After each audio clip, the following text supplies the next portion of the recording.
Assalamualaikum wa rahmatullahi ta'ala wa barakatu. ‘Yan uwa barkanmu da sake saduwa a cikin wannan lokacin. Yau mun zo muku da wani sabon application mai suna App Cloner. Wannan application ya shahara mutuƙa wajen ba wayoyinmu tsaro ta fannin security ga masu aro ko ‘yan aike ko yara da mutanen da suke da bincike a cikin waya.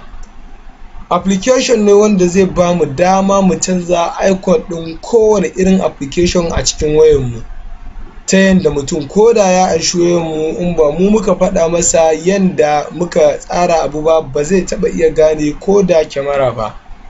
Wannan application ya ƙunshi yanda za mu canza structure kyamara kowane ma irin application.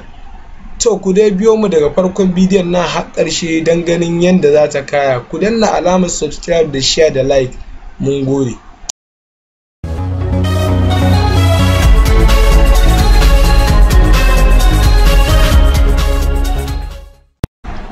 Yawa barkanmu da dawowa. So kamar yadda mun riga mun shigo, za mu shiga kan application ɗin direct kawai domin mu yi aikin mu. Zan ajiye link ɗin application ɗin akan description. To kamar yadda kuke gani duk wasu application ne na waya na, bari mu taɓa na farkon nan FAROUQ mai aikin da shi. So gashi nan mun taɓa FAROUQ cloner number. So gashi nan name FAROUQ, asalin sunan application ɗin dama FAROUQ. To na riga amma na taɓa canza icon ɗin application ɗin, shi yasa bai ba ku yanda na FAROUQ yake ba, amma ba matsala, kuma za ku iya canzawa. So gashi nan change icon color, yanda za mu iya canzawa icon ɗin application ɗin kaloli. Za mu iya sa icon mu canza mai kala. So gashi nan flip icon, za mu iya sa shi a kwance, a juye, a duk yanda muke so. Gashi nan. So ga rotate nan ma za mu iya juya shi a duk yanda muke so. Wannan application ɗin ya zo da abubuwa masu ban mamaki. So gashi nan add badge, shi ma muka taɓa za mu iya sa kamar irin kalma ɗaya ko biyu ta sunan da za mu iya ɗan sawa a saman icon ɗin app. Kamar yadda Facebook yake ya fara da P, Twitter ta fara da T, to shi ma za mu iya sauyawa kamar application ɗin mutum. Wannan shi ake kira da kusan in ce programming a application ɗin nan, don kusan haka yake koyawa. Ga yana replace icon, kamar yadda kuka gani na farkon nan za mu ɗauka mu canza irin icon ɗin da muke so, amma za mu iya sa har hotunan mu na ƙasan in muka dudduba.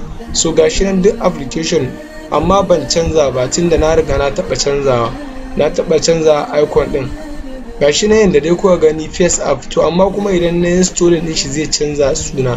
Gashi nan na taɓa gwada wani item na aiki da shi, shi ma gashi nan kamar yadda kuka gani.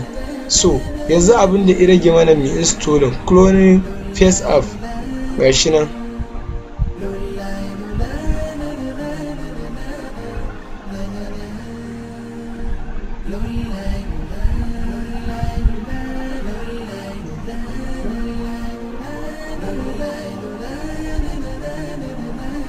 So gashi nan app cloner installing. To ya zo da matsala. Kar ku damu kuna amfani da application ɗin ya ba ku matsala, ba komai, sai mutum ya ɗau original ɗin kawai i canza da shi i reflex. Na riga ma na taɓa amfani da shi, sai ya ban dama. Sai mu taɓa clone number na farkon nan, shi zai ba mu damar ɗaukar original ɗin, asalin original ɗin. Gashi na replace original app, shi za mu taɓa kamar haka, sai mu danna done.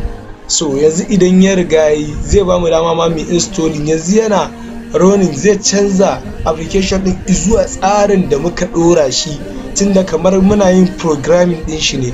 Programming kuma ƙirƙirar application da kai. To amma mu yanzu kusan haka za mu ce, ga yana mu installing app. Gashi ya ba mu dama mu an installing na wancan. Gashi nan yanzu za mu yi sabon installing. Gashi nan kamar yadda idan mutum ya tura sabon application zai yi installing, to haka zai ba mu dama. Gashi nan kamar yadda na ba suna FAROUQ ya installing kamar yadda kuke gani. Za mu ajiye link ɗin application ɗin a description ɗin mu. Idan kuka kalli bidiyon, in kuka ɗan taɓa alama ta ƙasa za ku ga asalin link ɗin application ɗin, sai kowa ya downloading ya mallaki application ɗin. Application ɗin ya haɗu mutuƙa kar ku manta da danna alamar subscribe da share da like ku turawa abokanku. Mun gode. Application din nan yana da kyau. Mun gode.